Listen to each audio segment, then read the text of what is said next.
So this isn't a perfect example, but it's the best that I had available today for this. I just want to show you this penetration has gaps all around it. So if we just use Ecodur as it comes, it's just going to fall right down the gaps and not do a whole lot. So there are a variety of additives that we can use to thicken the Ecodur up, make it a mastic grade. So Cabasil or fumed silica is one. You can use crushed polyethylene, crushed polystyrene. In this case, I had none of those, but I do have crushed walnut shell, which also works and has the added benefit of increasing grip. So I'm just going to take about how much I think I need. And in this case, I had almost an equal part of thickener because I want this really I want it to be like peanut butter grade, you know? Something you could stick on the ceiling and have it actually hold up there.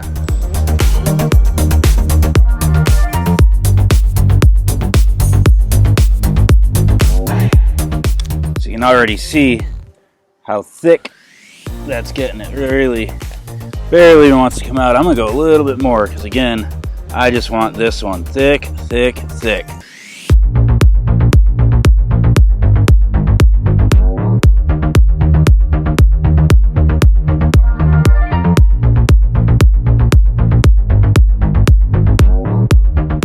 Now you can even use a trowel once you have it nice and thick like this, but I'm just going to pour a bunch of this out and work off of the surface here.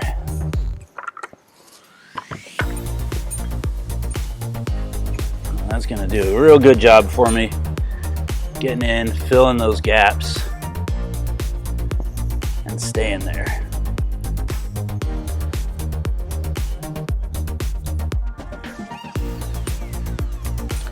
If I need to, even now I could add more and thicken it more, but this is really just about as thick as I had wanted it.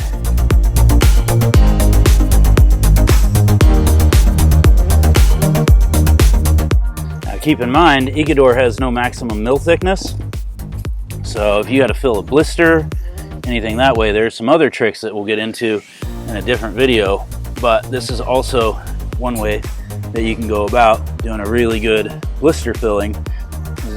You're using filler more than you're using product, or at least cutting down on the amount of product used because you've got a bunch of filler there. So with that there, I'm going to go ahead and tie the rest of this in so that we can squeegee all around here.